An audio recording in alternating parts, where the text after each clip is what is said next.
is, I ain't that. And honestly man, I hate that. It ain't gang when I say I got a blade act. And it was never my intention in glorifying drugs, so... How you doing, cocksucker? I'm good, how are you, mate, Retzy boy? Okay. Fucking wonderful. Let's get this started, alright? Give me a second, mate. Yeah. Fucking Spark up, man, spark up. If I set off the smoke on, I might apologise. Not really. Yeah. Should be alright, Yeah. Alright, so Retz, this is part 2 to the interview. Would you ever do a rap battle? And why? No. Why? I'd punch someone out. You know me well enough. I take it way too seriously because all my beef that I have carries fucking outside of music. Like, yeah, it's like not just you music, keep it like beef is beef, no matter how fucking what it is. Yeah, like if I'm beefing with someone, they're gonna get hurt, and Yeah. I'm gonna go back to jail. Okay. Good answer. At what age did you become Retz? I was retro at first, funny enough, and that was at 13 writing. Yeah, explain that. How'd you get that name? Graffiti. I was one of those motherfuckers, so I'd like, it's kind of cool. I'd like fucking just tag up shit. I'd cap other people's tags, so like go over them. And they had like real good art. I'd shit as fuck art. It was like squiggly one-liners, and it looked like a 3-year-old. And fucking Yeah. So it was Snake at first. Snake, and then I was like, wait, snakes are like tails with faces. So fuck that. You know what I mean? Like they are. Yeah. And then fucking Stone and we made that revelation. And then I changed it to retro. I don't even know why. Can't even remember. I just think it sounded cool. Didn't. Yeah. How'd you become up with Retz from retro? I was having a sesh. I broke into a church with believe in God, people. He's not real. Yeah, I broke into a church with my neighbour and we're all seshing in there. And then she saw me writing up retro on the fucking church fence. Yeah. Allegedly. And she goes, retro's gay. And I'm like, fuck off, you're gay. And she goes, nah, do Retz. And then I was like, why? And she goes, it's shorter, it sounds better. And she wanted it with like an S. Yeah. And I was like, it's just like Tourette's. I'm not doing that. That's fucking gay. And then come up with the Z, because like catching bars. Xanax, Z's, sleep. And I was like, that looks better. So Retz, and then yeah, that became a music name. And I started recording last year. And now I've got a couple thousand followers. That's great. Okay. What's next in terms of music? Old Wounds. So I'm doing an EP. And I was going to make it an album, but like, it's costing me $150 a song, and like, Yeah. music doesn't pay well. So yeah, it's just an EP, Old Wounds at the moment, which is going to go into like everything from my childhood I haven't put into music yet. It's like all that sad, depressive shit, like sisters in foster care, everyone on drugs, like just harder shit that I don't really like talking about. So that's going to be 4 or 5 songs. Shout out to Dan the Underdog and Espa, because they're like mixing it and that, doing the production. So that's going to be pretty fucking cool. And then after that, I've got an album for next year called Sex and Tears, and it's going to be like a club type thing. Like smooth, like fucking R&B type flows and shit, a lot more hooks and like, not singing, but like a lot more melody. Yeah. Bringing chorus into it, so it's not just bar for bar for bar. Yeah. Okay, so that hooks it. Yeah. Sweet. Much better quality too. What age did you start doing crimes? Fuck. I mean, I was a little hood rat since day one. Like, I'd fuck with the neighbours, like throw rocks at their windows and shit, you know, piss on their doorsteps. Yeah. Like just shit kind of things. What's the first thing you got into trouble for? Like legal trouble? Yeah. So it started off as innocent shit, just running around at night, you know, fucking shit up, kicking people's bins over and shit. And then a guy actually come out one night. I'll get to the police and stuff. But a guy come out one night after I kicked his bins down with my mate. Yeah. Same mate who ended up dogging me, but that's coming up like a week after this. So fucking what happened was, we kicked the bins and this guy comes running out with a fucking fireplace poker, and he's taped on a fucking butcher's knife onto the end of it. It was fucked up, man. Straight away from my house, and he's running out trying to slash us and shit. I'm like, fuck this, I had fucking gapped it up the street, hit out in the park. He's chasing us and shit, running around the park. We're hiding by a tree. It was fucked up. Crazy cunt. And then about a week after that, same cunt, his name was James, he's a dog, if you know him, get him. There was this house, it looked real appetizing, so I was 13, and we fucking smashed out its front door to break into it, because it had like, you know those old like fucking Victorian era houses with the coloured windows and shit, and all the sick patterns? Yeah, them, and like we kicked that in, and climbed into the house, and then they were home. So kind of like, what the fuck? And I'm like, sorry, bro. And then ran out of the house, and then the cops got called. And they pulled him in because he was shoplifting like the next day. And then he walked out, he didn't get done for the shoplifting, and then they spotted him. And they recognised him because they had like cameras outside the house we didn't see. Yep. And fucking once that happened, they pull him to the station. He fucking gives me up, says it's my idea, I made him do it, all this shit. In the first time, like that was his plan, but I was like going along with it. And yeah, he gave me up. Fucking 6 cops come to the door. I'm there brushing my teeth, just chilling. Cops come to the door, banging on it, and we all know the cop knock. Like if you're from where I'm from, like a housing commission trap area, you know the cop knock. It's like a big fucking like they can't even go loud on these, but it's fucking loud. It's like, bro, like yeah, it's obnoxious. Yeah, like you'd think it's some cunt coming for you, and then they come, and then I got pulled in, and then I didn't talk, but I ended up getting away with it. Yeah. But like, yeah, that was the first crime, and then it just went into like fucking petty theft, breaking and lurching, high speed chases. Yeah, shit I can't get into. Yeah. Yeah. Have you learned anything from your past? I've learned a lot, but like I don't regret my past. Trust. What's a saying you live by? If there's grass on the wicket, play cricket. Fucking fuck.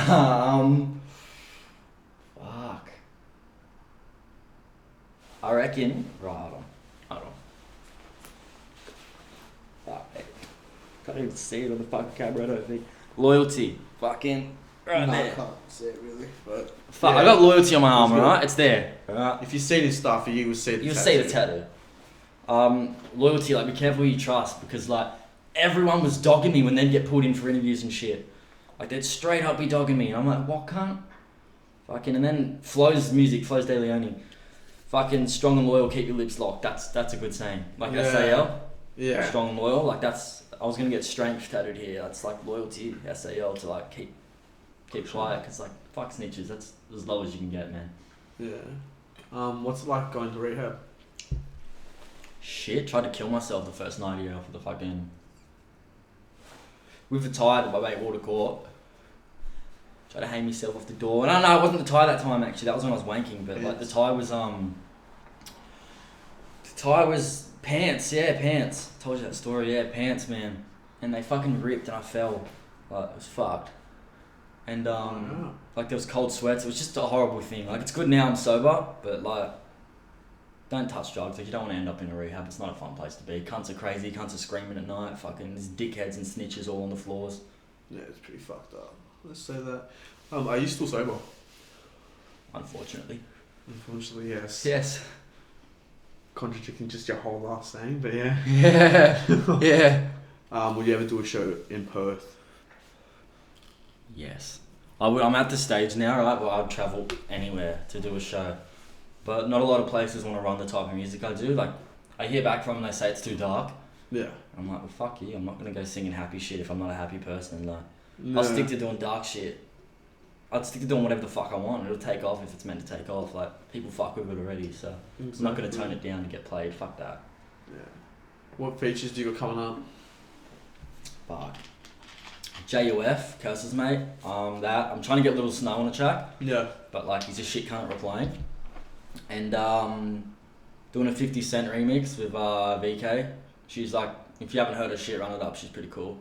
And Betrayal. So we've got a mad song coming out. Can't go too much into that yet though, because like it's his song, so I can't say too much. But yeah, that'd be mad. Yeah. Sweet. How did that Wombat track come about? Fuck, I messaged him. I was like, we can't. Like, you know, just random. I was like, we Yeah. can't. And he's like, yeah, bro. Because like I met him back in 2018 down in Marrickville. You know Marrickville? Yeah. Fucking good old Marrickville. It was funny the night I went there was cops chasing cunts all around the station. It was fucking hectic. When I met Wombat, he was a mad cunt. He was chill as fuck. He was doing a show down there at the Factory Theatre. I think that's what it's called. Theatre, yep. Yeah. On the street, like the main street. Yeah, Yeah. you know the one, yeah.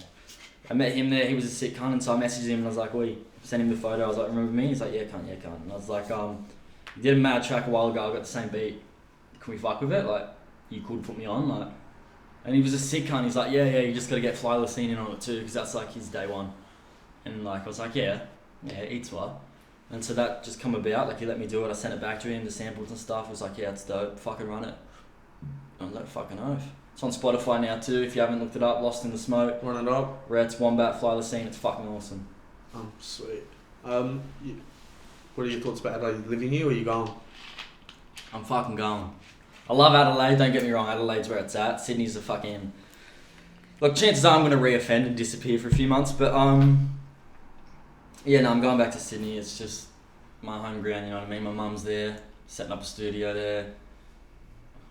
My bitches are there, my women. Mr. Fam. Yeah, miss the fam a bit. Miss my cats more than anything though, and I think that's a real weird thing. Like, Touch his cats. yeah, I have attachments to like animals more than people because they don't tell cops that you hide your drugs. They're pretty cool people. Yeah, they're pretty sick cunts, man. They're just aliens in suits, but like, Never tell them. Don't tell them. What inspired the song Baddie? fuck, good story. This is like linking back up to the crime. So I was Yeah. 15, got out of like a relationship that started out alright and then just went real fucking toxic, like real bad. Cutting ourselves, doing all sorts of just fuck shit, hating each other really. I was chopping in with other women at the time, which is like, it's a shit cunt thing to do, but I've always struggled with commitment issues. And so Baddie was after I broke up with that girl, I met Emerald. I can say her name because it's mentioned in heaps of tracks. No. Like the fans know who it is. Fucking met Emerald, and then we did like, it's basically that song. If you listen to it, it's like my way of trying to like get out how I feel and everything we used to do. It's like my message to her, you know what I mean? Because she hates me currently, because I left her to go fuck other girls. Really, like there's no other way of saying it. I couldn't stay tied down in that relationship. Like I've always known to run. Like I can't stay in anything too long, which is sad. Like I don't know. Haven't met the right one yet, I guess, but got a lot of shit I got to sort out. But yeah, Baddie's just the story of me and her. Like we used to rob cunts, pull up on people, bash people, fucking break into houses, just bad shit. We were in like a full gang war in fucking Ingadine with these dickheads. Okay. What's Trap Queen? Sorry, really truly about? Trap Queen, that's a fucking dark song, but like shout out to fuck, I don't even know how to pronounce his name. I really don't get it wrong out of disrespect. Rory Reacts. I don't know how to pronounce it. I'm sorry, bro. He did like a reaction video on it, so everyone pumped it. He got me like easy another K like listeners from that. So he's a sick cunt. Shout outs. That's a true story. It was just like some fuck shit. I knew a girl, and I knew her mum too, and I was like, it was a weird semi-sexual thing going on with both of them, and the girls like died, overdosed, but on heroin. It was real fucked up shit. But yeah, that's kind of just like about her and just everything, how that all transpired and how it's still left like a real big open, like a hole in my heart, you know what I mean? Like I don't love either of them in that romantic way, but like we were all close for a long time, and to see that end the way it did, like it's fucked up. Yeah. What's your favourite song you've made and why? Honestly, I fuck with Heroin. If you've heard that on We All Die in the End, that album, because I recorded that with a fellow interviewer here actually. Yeah. We were fucking homeless in motels, like doing all sorts of, I can't get into it, we're doing a lot of bad shit to get by. Yeah. And then I was really high actually when I made that song, and that like really just kind of reflected where I was at, and I think that song captures all of my like commitment issues and like how I was feeling at the time. It really brings it all into one fucking solid song, track. Yeah, and it was like, it was shit quality. It wasn't mixed or mastered or anything, but fucking like it was just like recorded, listened to it, dropped it. Yeah, I was like, fuck it, let's pump it in, man. I recorded that near a toilet seat, bro, that whole album. Remember we were in the bathroom doing fucking Benzo Club, fucking yeah, smashed as shit. That's the whole thing. Yeah, basically, man. Yeah. Fuck, and then my upcoming EP I'm working on, that's like my favourite shit so far, because it's all like professionally mixed and mastered. It's much better quality. Yeah. A lot darker stories, so it's like good. Yeah. Do you listen to your own music? I do sometimes, but then I'm weird. When it drops, I'll listen to it, repeat. Constantly. Yeah, but then I'll be like, fuck, this is shit, and then I'll hear it a week later, I'm like, nah, this is alright. But like, I don't know, I struggle a lot with self-confidence. I listen to some of my music, like my recent one takes, I fuck with them hard. They'll be on this channel, so like run that shit up. HBB, shout out. So sometimes I do, but other times it just fucking makes me want to fucking put a dildo in my fucking temple. You know what I mean? Yeah. Top 3 artists. Shout out to Husky.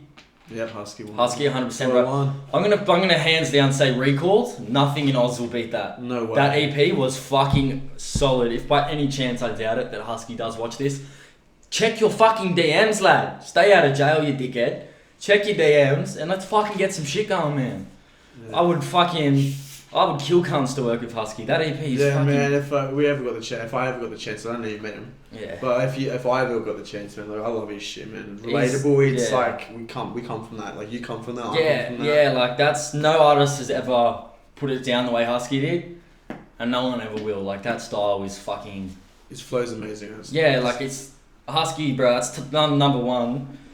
Like he's so good. I don't even think number two would have to be Lil Snow, just because I fuck with his like weird style. Do you listen to much of him? Yeah, I've listened to a couple He's like, songs. his flow's cool. It's like smooth, it's slow, and then he can do switch ups and he switches like through, yeah. Yeah, and everything he's ever done. It was what he said on an interview, that it was all his tracks are freestyles, and I was like, that's killer, man. Like, so he's second, and third, I gotta say, Cadet. Yeah, Cadet. Yeah, I fuck with Cadet hard. Yeah, Cadet's dope. Alright, can you go into your beef with King B? I can actually. Sort of, yeah, I can. I just can't say any threats or anything like that.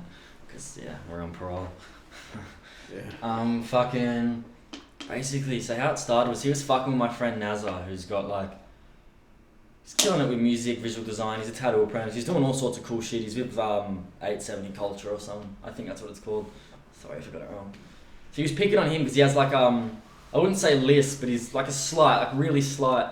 A short lisp, like a... Yeah, but like it doesn't affect his music or anything. He still kills shit. And King B was like fucking with him for it. So I messaged him and I was like, oh, he can't like pull up. And then he was just started going and I was like, you don't make fun of people like that, man. Like you don't fuck with just people. Back in the day ones, basically. Yeah, back in like the family. That's what you do. That's what I was raised. That's what you were raised like. Like you always hold it down for who's there for you. Exactly. And so I was like, bro, like you're being a dog, like pull your shit up, cunt, or like fucking either go and see him face off, because I know Nazar would fucking the cunt. Destroy him, yeah. Nazar's a fucking solid dude. Oh, yeah. I mean, I mean that in all the best ways. He's a solid dude. Like he'll flog King B. And then King B saw a post about rehab, and so he starts calling me a junkie, telling me to go whack needles in my arm and shit. So I was like, alright, cunt.